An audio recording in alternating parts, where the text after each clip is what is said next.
കിടില റെസിപ്പി ആയിട്ടാണ്. പേര് കോയിക്കാൽ. അപ്പോൾ നമ്മൾ ഈ കോയിക്കാലിനൊക്കെ കേൾക്കുമ്പോൾ വിചാരിക്കും കോഴിയുടെ എന്തെങ്കിലുമൊക്കെ സംഭവങ്ങളാണെന്ന്. പക്ഷേ ഇത് ഒരു വെജിറ്റേറിയൻ ഡിഷാണ്. ഇത് നമ്മൾ കപ്പ വെച്ചിട്ടാണ് ഉണ്ടാക്കുന്നത്. അപ്പോൾ വളരെ സിമ്പിളായിട്ട് തന്നെ വീട്ടിൽ ഇത് ഉണ്ടാക്കിയെടുക്കാവുന്നതാണ്. പിന്നെന്താണ്, ഈ എൻ്റെ മുമ്പത്തെ വീഡിയോസൊക്കെ എല്ലാവരും ഒത്തിരി സപ്പോർട്ട് ചെയ്തു. ഷെയറും കമൻറ്റും ലൈക്കും ഒക്കെ അത്യാവശ്യം ഉണ്ടായിരുന്നു. Thank you. അപ്പോൾ ഇനിയും സപ്പോർട്ട് ചെയ്യുന്നു ഞാൻ വിചാരിക്കുന്നു. അപ്പോൾ ഈ കോയിക്കാൻ ഭയങ്കര സിമ്പിളാണ് കേട്ടോ. എന്ന് വെച്ചാൽ നമുക്ക് വീട്ടിലിപ്പോൾ ലോക്ക്ഡൗൺ മീൻസ് ഇരിക്കല്ലേ നമ്മൾ വീട്ടിൽ. അപ്പം പറമ്പിലൊക്കെ ഒരു കപ്പയൊക്കെ കാണുകയാണെങ്കിൽ അതൊക്കെ പറിച്ചിട്ട് ഉണ്ടാക്കാൻ പറ്റിയ സിമ്പിൾ റെസിപ്പി ആയിട്ടാണ് ഞാൻ വന്നിരിക്കുന്നത്. ഓക്കെ ഗൈസ്, അപ്പോൾ നമുക്ക് അധികം ഞാൻ ലാഗ് അടുപ്പിക്കുന്നില്ല, വേഗം നമുക്ക് വീഡിയോയിലോട്ട് പോവാം. അപ്പോൾ നമ്മൾ ആദ്യം തന്നെ ചെയ്യേണ്ടത് ഈ ഒരു കപ്പ നമുക്ക് വേവിച്ചെടുക്കണം. വേവിച്ചെടുക്കുന്ന ജസ്റ്റ് ഒന്ന് വേവിച്ചെടുത്താൽ മതി. നമ്മൾ കുറച്ച് വെള്ളം ഒഴിച്ചിട്ട് പിന്നെ ഒരു ഇച്ചിരി ഉപ്പും കൂടി ഇട്ടിട്ടാണ് വേവിച്ചു കൊടുക്കണം കേട്ടോ. ഇത് വേവിച്ചു കൊടുത്താലേ നമുക്ക് സിമ്പിളായിട്ട് അരിയാനായിട്ട് പറ്റുള്ളൂ. നമ്മൾ പച്ചയ്ക്ക് അരിഞ്ഞിട്ടുണ്ടെങ്കിലോ കറക്റ്റ് കിട്ടില്ല, നമുക്ക് മുറിഞ്ഞ് പോകും. അപ്പോൾ നമുക്കിനി ഇതൊന്ന് നല്ലോണം തിളച്ച് വേവിച്ചൊക്കെ വന്നിട്ട് കാണാം. അപ്പോൾ അത് നല്ലോണം വെന്തിട്ടില്ല, ജസ്റ്റ് ഒന്ന് വെന്തിട്ടുണ്ട്. നല്ലോണം വേവിച്ചാൽ നമുക്ക് മുറിക്കാൻ പിന്നെ ഒന്നും കിട്ടില്ല, ഇങ്ങനെ ഇതായി പോകും. അപ്പോൾ ഇങ്ങനെയാണ് നമ്മൾ ഈ ഒരു പാകത്തിന് നമ്മൾ വേവിച്ചാൽ മതി. ഇപ്പോൾ മുറിക്കുമ്പോൾ ശരിക്കും അറിയാം എത്രയും പാകെന്ന്. അപ്പോൾ നല്ലോണം ചൂടാറി വന്നിട്ടുണ്ട്. ഈ ഒരു പരുവത്തിൽ അധികം വേവിച്ചിട്ടില്ല. അത് കണ്ടോ, ഭാഗം കണ്ടോ, പച്ചയായിട്ട് അത്യാവശ്യം ഇരിക്കുന്നുണ്ട്, എന്നാലും വേവിച്ചിട്ടുണ്ട്. അങ്ങനെ ഒരു രീതിയിലാണ് നമുക്ക് ഇത് ചെയ്തെടുക്കേണ്ടത്. എന്നാലേ സിമ്പിളായിട്ട് കട്ട് ചെയ്യാനേ പറ്റുള്ളൂ. അപ്പോൾ ചൂടാറിയതിന് ശേഷം നമുക്കിനി കട്ട് ചെയ്യേണ്ട പ്രോസസ്സാണ്. ഇനി നമുക്ക് പോയിട്ട് ഇതൊന്ന് ചെറുതായി അതായത് നമ്മുടെ പൊട്ടാറ്റോ ഒക്കെ ഫ്രഞ്ച് ഫ്രൈസിന് അറിയുന്ന പോലെ നമുക്ക് അരിഞ്ഞിട്ട് വരാം.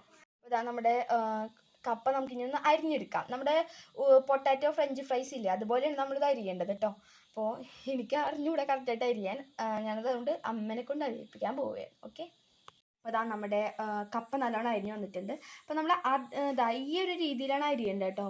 ഇത്രയും അധികം ചെറുതാവാനും പാടില്ല, എന്നാൽ അധികം വലുതാവാനും പാടില്ല. ചെറുതായി കഴിഞ്ഞാൽ പിന്നെ കടിക്കാനൊന്നും കിട്ടില്ല. വലുതായി കഴിഞ്ഞാൽ അത്രയും വലിയൊരു കഷ്ണം അധികം നമുക്ക് ഉണ്ടാവില്ല. അപ്പോൾ ഈ ഒരു രീതിയിലാണ് നമ്മൾ അരിയേണ്ടത്. അതുപോലെ ഞാൻ ഇത്രയും മരുന്നെടുത്തിട്ടുണ്ട്. ഇതിന് നമുക്ക് ഇത് എന്താ പറയുക, ഇതിൻ്റെ കൂട്ട്, അതായത് ഇനി നമുക്ക് മാഗ്നറ്റ് ചെയ്യാനുള്ള ഐറ്റംസൊക്കെ ഒന്ന് നോക്കാം. ഇനി നമുക്ക് വേണ്ട ഇൻഗ്രീഡിയൻസ് നോക്കാം. ആദ്യം തന്നെ വേണ്ടത് 5 പച്ചമുളക്, പിന്നെ വേപ്പില, പിന്നെ ഇഞ്ചി, പിന്നെ ഒരു 7-8 അല്ലി വെളുത്തുള്ളി കേട്ടോ. ഇതാണ് നമുക്ക് ആദ്യം വേണ്ടത്. ഇനി നമുക്ക് വേണ്ടത് കാശ്മീരി മുളക് പൊടി. ഇതെന്തിനാണെന്ന് വെച്ചാൽ കളറ്, കാശ്മീരി മുളക് പൊടിക്ക് അധികം എരിവില്ല, ഇത് കളറിന് വേണ്ടി ഇടാനാണ്. ഇനി നമുക്ക് വേണ്ടത് സാധാരണ മുളക് പൊടി. ഇത് നമുക്ക് എന്തിനാണെന്ന് അറിയാമല്ലോ, എരിവിന് വേണ്ടി. ഇനി നമുക്ക് വേണ്ടത് ആവശ്യത്തിന് മഞ്ഞൾപ്പൊടി. ഗരം മസാലയാണ് കേട്ടോ, ഇത് ഗരം മസാല, നല്ല ഫ്ലേവറാണ് ഇതിന്. ഇത് കടലമാവ്. ഇത് നമുക്ക് ചെയ്യുമ്പോൾ ഞാൻ ഇതിൻ്റെ അളവ് പറഞ്ഞുതരാം കേട്ടോ. വേണ്ടത് അരിപ്പൊടിയാണ്. ഇത് നമുക്കൊരു ക്രിസ്പി ആയിട്ട് കിട്ടാൻ വേണ്ടി ഇത് ചേർക്കുന്നതാണ്. ചിലർ ഇതിൽ റവയും കൂടി ചേർക്കും, അപ്പോൾ നല്ലൊരു ക്രഞ്ചി ആയിട്ട് കിട്ടും, നല്ല സൗണ്ടൊക്കെ വരും. പിന്നെ വേണ്ടത് ആവശ്യത്തിന് ഉപ്പ്. അതിന് നമുക്കൊരു പാത്രം എടുക്കാം. നമുക്ക് മാഗ്നേറ്റ് ചെയ്യാനുള്ള സാധനങ്ങളൊക്കെ ഇടാനായിട്ടാണ്. അപ്പോൾ അതിൽ നമുക്ക് പച്ചമുളക്, ഇഞ്ചി, വെളുത്തുള്ളി, പിന്നെ ചെറുതായിട്ട് അരിഞ്ഞ വേപ്പിലയും കൂടിയും അതിന് തന്നെ ഇട്ട് കൊടുക്കാം. അത് ഞാൻ ഒന്ന് മിക്സിയിലിട്ടൊന്ന് ചതച്ചതാണ് കേട്ടോ. നമുക്ക് കടലമാവ് ഇട്ട് കൊടുക്കാം. ഇത് ഞാനൊരു 5 സ്പൂണാണ്, ടേബിൾ സ്പൂണാണ് ഇടുന്നത്.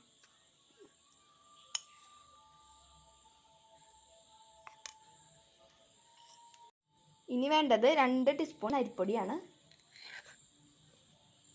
ഇത് നല്ലൊരു ക്രിസ്മസിന് വേണ്ടിയാണ് നമ്മൾ ഇടുന്നത് കേട്ടോ. ഇനി നമുക്ക് വേണ്ടത് കാശ്മീർ മുളക് പൊടിയാണ്. ഇത് നമ്മളൊരു ടീസ്പൂൺ ഫുള്ളുണ്ട്. കാരണം എന്ന് വെച്ചാൽ ഇതിൽ കളറാണോ ഉള്ളത്, അധികം എന്താ പറയുക എരിവില്ല. നമുക്ക് മുളക് പൊടി കേട്ടോ, സാധാ മുളക് പൊടി. ഇത് 1/2 ടീസ്പൂണാണ് ഇടുന്നത് കേട്ടോ. ആവശ്യത്തിന് മഞ്ഞൾപ്പൊടി, 1/2 ടേബിൾ ടീസ്പൂൺ ഗരം മസാലപ്പൊടി, ആവശ്യത്തിന് ഉപ്പ്. ഇനി നമുക്കിതൊക്കെ ഒന്ന് നല്ലോണം മിക്സ് ചെയ്തെടുക്കാം.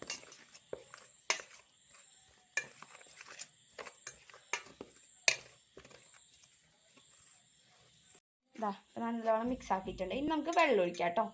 വെള്ളം ആവശ്യത്തിന്. ആദ്യം കുറേ അങ്ങോട്ട് ഒഴിച്ചു കൊടുക്കരുത്. ആദ്യം ഇത്തിരിശ് ഒഴിച്ചിട്ട് പിന്നെ നമുക്ക് വീണ്ടും ഒഴിക്കാം. അതിന് ഒന്ന് ഇളക്കി വെള്ളം ഇതായി വന്നിട്ട് ഇനി അടുത്തത് ഒഴിച്ചാൽ മതി കേട്ടോ. അപ്പോൾ നല്ലോണം മിക്സ് ചെയ്തെടുത്ത് ആവശ്യത്തിന് വെള്ളം ഒഴിച്ചു കൊടുത്ത്. അപ്പോൾ ഇങ്ങനെ ഈ ഒരു ഇതിലാണ് നമുക്ക് വേണ്ടത്. അധികം തിക്കാവാനും പാടില്ല, എന്നാൽ അധികം ലൂസാവാനും പാടില്ല. ഈ ഒരു കൺസിസ്റ്റൻസിലാണ് നമുക്ക് വേണ്ടത് കേട്ടോ. അപ്പോൾ വെള്ളം ഞാൻ ഒഴിച്ചു കൊടുത്ത് കാണിച്ചില്ല, അത് വേറെ ഒന്നല്ല, നമുക്ക് ഈ ഒരു ഇതിൽ കിട്ടുന്ന വെള്ളം അറിയാമല്ലോ. അപ്പോൾ നല്ലോണം മിക്സ് ചെയ്തെടുത്ത് നമ്മുടെ കപ്പ അതിലേക്കിട്ട് കുഴച്ചെടുക്കാം. പിന്നെ ഒരു കാര്യം കേട്ടോ, അത് കുഴയ്ക്കുമ്പോൾ ശ്രദ്ധിക്കേണ്ടത് പൊട്ടാതെ നമ്മൾ കുഴച്ചെടുക്കാൻ ശ്രദ്ധിക്കാം കേട്ടോ. നല്ല പതുക്കെ ശ്രദ്ധിച്ച് ചെയ്യാം, അത്രേ ഉള്ളൂ. ഞാൻ ചെയ്യുമ്പോൾ ഇനി എങ്ങനെയായിരിക്കും അവസ്ഥ എന്ന് അറിഞ്ഞൂടാ. പതുക്കെ, കാരണം ഇത് പൊട്ടാൻ ചാൻസ് ഉണ്ട്. പൊട്ടിക്കഴിഞ്ഞാൽ പിന്നെ ഒരു കാര്യമില്ല. അതുകൊണ്ട് പതുക്കെ എല്ലാത്തുമ്മേ ഇങ്ങനെ പിടിക്കണം കേട്ടോ. ഈ ഒരു പരുവത്തിലാണ് നമുക്ക് കുഴച്ചെടുക്കേണ്ടത്. പിന്നെ ഞാനല്ല കുഴച്ചെടുത്തത്, ഞാൻ കുഴച്ചെടുത്തപ്പോൾ പകുതി പൊട്ടുന്ന സൗണ്ടൊക്കെ കേട്ടു. അപ്പോൾ അമ്മ കുഴച്ച് തന്നു. ഇതുപോലെ നമ്മൾ കുഴക്കേണ്ടത്. ഇനി ഇത് നമുക്ക് ഒരു 20 മിനിറ്റ് മാഗ്നേറ്റ് ചെയ്യാൻ വെക്കാം കേട്ടോ. എന്ന് വെച്ചാൽ നമുക്ക് പെട്ടെന്ന് ഉണ്ടാക്കുകയാണെങ്കിൽ എന്ന് വെച്ചാൽ ഒരു 2-3 മിനിറ്റ് വെച്ചിട്ട് എടുത്ത് വറക്കാം. അപ്പോൾ അധികം ടേസ്റ്റ് കിട്ടില്ല. പിന്നെ ഈ കപ്പയമ്മ എരിവ് പിടിക്കാനായിട്ട് കുറച്ച് നേരം വേണം. അപ്പോൾ അതുകൊണ്ടാണ് നമ്മൾ 20 മിനിറ്റ് ഇത് വെച്ചിട്ട് പിന്നെ നമുക്കിത് റോസ്റ്റ് ചെയ്തെടുക്കാം. നമ്മുടെ എണ്ണ ചൂടാക്കാൻ വെച്ചിട്ടുണ്ട്. അതിന് സമയത്ത് ഞാൻ ഇതിൻ്റെ ഷേപ്പ് ഒന്ന് കാണിച്ചു തരാം. ഈ ഒരു ഷേപ്പിലാണ് ഞാൻ എടുക്കുന്നത്.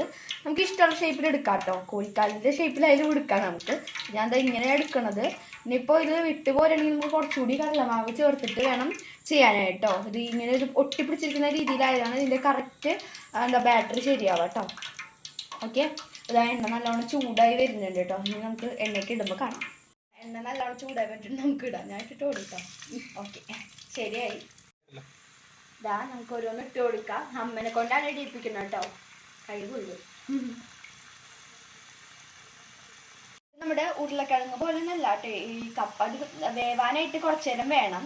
ചെറിയ വെക്കുമ്പോൾ വലിയ രീതിയിൽ വെക്കരുത്.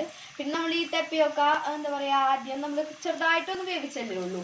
അപ്പോൾ അതാണ് കുറച്ച് അധികം നേരം വേണ്ടത് ഇങ്ങനെ വെന്ത് വരാനായിട്ട്. പിന്നെ ഇതൊക്കെ നല്ലോണം പിടിച്ച് വെന്ത് വന്നിട്ട് നമുക്ക് കാണാം. നമ്മുടെ കോഴിക്കാല് ഒരു സൈഡ് റെഡിയായി വന്നിട്ടുണ്ടെങ്കിൽ നമുക്കൊന്ന് തിരിച്ചിടാം. ഫസ്റ്റ് ബാച്ച് റെഡിയായി. നമുക്കിതൊന്ന് ഇടാം. നമ്മുടെ സെക്കൻഡ് ബാച്ച് ഇടാൻ പോകണം. നമ്മളല്ലേ ഒരു കാര്യം ശ്രദ്ധിക്കണം. ഇനി നമ്മൾ ഇടാൻ പോകുമ്പോഴുണ്ടല്ലോ ഈ മസാല ഇടക്കിട്ടൊന്ന് ഇതുപോലെ ചെയ്ത് കൊടുക്കണം. ഇതിങ്ങനെ, അല്ലെങ്കിൽ മസാല മാത്രം താഴ്ത്തിട്ട് കിടക്കും. എന്നാലും കറക്റ്റായിട്ട് ഇത് പിടിക്കുകയും കൂടി ഉള്ളൂ കേട്ടോ. അപ്പോൾ നമ്മുടെ കോഴിക്കാല് റെഡി ആയിട്ടുണ്ട്. ചിക്കനെ പോലത്തെ മണവും അതുപോലെ തന്നെ കണ്ടോ, ചിക്കൻ പോലെ തന്നെ കിട്ടിയിട്ടുണ്ട്. ഞാൻ വെജാണ്, പക്ഷേ ഇത് കഴിക്കാൻ വെജിനൊക്കെ ചിക്കൻ ഇതാണ് കേട്ടോ.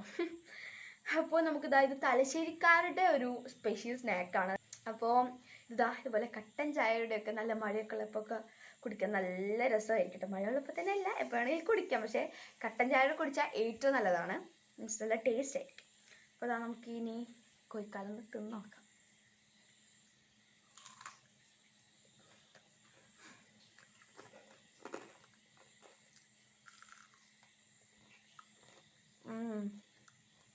നല്ല ക്രിസ്പി ക്രഞ്ചി ആയിട്ട് വന്നിട്ടുണ്ട്. ഉള്ളിൽ അത്യാവശ്യം സോഫ്റ്റ് ഒക്കെ ഉണ്ട് കേട്ടോ.